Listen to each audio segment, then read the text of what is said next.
Welcome everyone back to the Crimson 15 podcast. I'm your host, Crimson Sin, and we got another episode of Amphibia. I know I'm like way behind, but I'm up to episode 10, and without any preamble, let's get right into it. Another funny episode, and this one's kind of dealing more with because Anne basically has pimples, and how that's perceived in this world as it perceived in the human world. It's kind of a fun little juxtaposition, and we have to learn a little bit about how this world kind of works, a little bit, at least how this town works.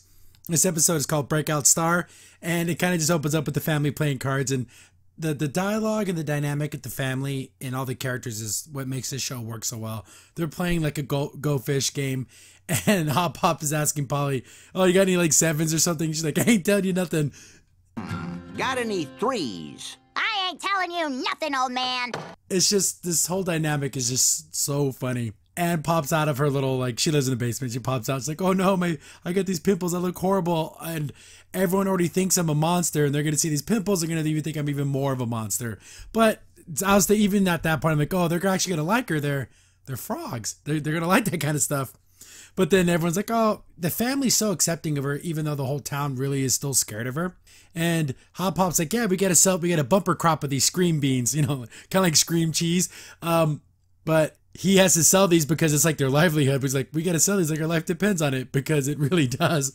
And so they're going out there, and he sends the kids out there to do the barking, like, oh, come buy the beans. And of course Anne's out there, and she's, doesn't want to do it, but she doesn't want anyone to see her pimples. She loses her little head scarf, and the beans get knocked over, and then all the inhabitants of this town are like, oh my goodness. And she thinks they're going to think she's crazy or like ugly.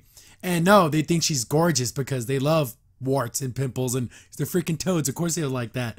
Then Anne starts getting all this attention. They just think she's the most beautiful thing in the world. Then we cut back to the mayor, and I guess there's some type of election going on, and I guess he's behind in the polls, but it never shows who's running against this guy. So is there even another opponent? Because you never see him. So he's worried about, he's like, oh, you embezzle a little bit of money, and all of a sudden, the townsfolk don't like you. It's as if embezzling money from the town makes you the bad guy. Of course they're not going to like you. You're a thief.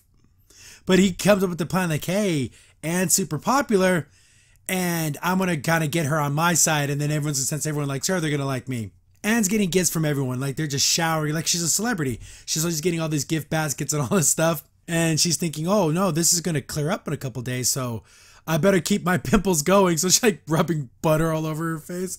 That's so gross. The mayor shows up and he's like, hey, Anne, why don't you come take a ride with me? And he has like a really cool snail. His is all like pimped out. And she's like, oh, that's awesome. And then all the family thinks they got invited, but it's just Anne. And I'm like, that's kind of screwed up. But that's what the mayor's trying to get her away from them, because they're kind of the pariahs. And like, they're kind of like the bumpkins, even in this little backwater town. They're like the hillbillies of the hillbillies.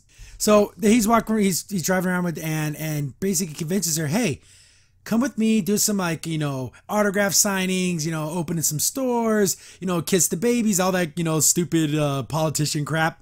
And of course, everyone's in love with her. She's doing autographs. And since she's being so loved, they are kind of saying, oh, if Anne's hanging out with this mayor guy, he must be a good guy. They open up an orphanage. They open up all the kind of things like that. He actually invites her to live in his house. So she has her own like apartment. And it's like the most grandiose, full of yourself, like she has a water fountain of herself, a picture of herself laying on a couch over the same couch. So when she lays on it, she matches the painting. Like, she's starting to get super full of herself. Her family, I say her family, but the family she's living with, Hop Hop, Polly, and Sprig, show up and like, oh, this is a pretty cool place. But you can tell that she's starting to get a little snooty, a little full of herself. And she's like, oh, I got to go do some, autograph signings. It was nice to meet you. And she kind of just kicks him out. And even Hop Pop's like, yeah, it changes you. When you get famous and you get rich, it makes you not, and it's not for the good. Then they're like, but whatever happens, we got to support her. And then she overhears them, like how Hop Pop is like, she got rich and famous, but we're still there for her. She needs us to do something, or she needs help, or so we got to be there for her. So I thought that was really nice of him to say that. Then I guess there's another thing where she has to be up in the morning to open up another place. She wakes up, all her pimples are gone. And without the pimples, no one's going to love her. And there's that little, like, he's the assistant to the mayor, but he has like a little door, and he like does all this stuff. So he basically sends him to go get the family to come help. They go and like, oh, all her problems are solved. You don't have the pimples anymore, but she wants the notoriety. She wants to be famous.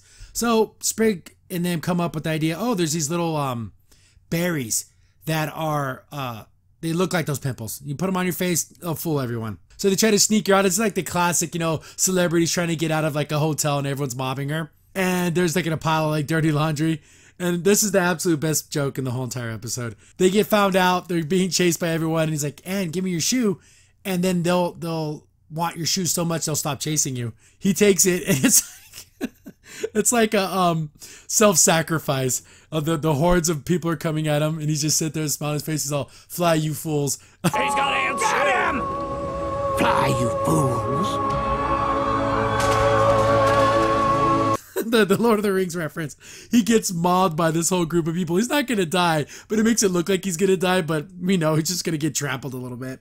She finds the fake pimples, these little berries. She's about to do this, press conference thing. And this is what she kind of realizes, that this mayor guy's kind of a jerk and he's kind of an ass. He's like, you need to get away from that family. You need to distance yourself. You want to be famous. You want to be great. You don't need to be seen with them. And do you understand? And she kind of realizes, yeah, they're my family. They loved me without being with these pimples and me, quote unquote, being beautiful. They loved me for who I was. And that's the whole message here. She goes out there and then she just reveals that these are fake pimples and I guess I'm an ugly monster again, and she doesn't care. And she'd rather be with her family that loves her than be with this jerk who just was trying to exploit her. But the whole time he's giving up his whole plan over the microphone in front of everyone. He's like, these idiots, how they're going to vote for me without you? So he just called all the voters idiots. He ended up throwing a whole bunch of fruit and stuff at him. I wonder if he loses the election because it didn't show who the other person running was. I'm sure they're going to do something with that, but I thought that was funny. She goes back to her family and, she's like, hey, I still got the key to that apartment. Let's go check out the hot tub. So they're going to go, I don't know if they're going to wreck the place or not, but she learned that her family is what's important. And that all that famous, that's fleeting. If someone only loves you for like your outward appearance, well, that's going to fade in time. It's going to go away and they don't really care about you. And her family here does. So I thought that was nice. It's a cute little episode. Not the funniest. The Lord of the Rings joke was absolutely, it had me I was just laughing and laughing because it's so stupid because he's not like he's really going to die, but they set up the dramatic music and everything. But yeah, I know I'm behind. There's like 30 some episodes. I didn't know how many episodes there were. I'm only at episode 10. So I really got to kick it into high gear and get 1 or 2 episodes out a day because I really like this series and I'm going to continue my reviews. But thanks for watching, guys. Check out all my previous reviews. She-Ra's coming up in a couple of weeks. We got a regular podcast stuff that we do, but I love this show enough that I really do want to do individual episode reviews. So stay tuned, stay subbed. Hit us up on Twitter at C15 Podcast. Join the discussion over on Discord.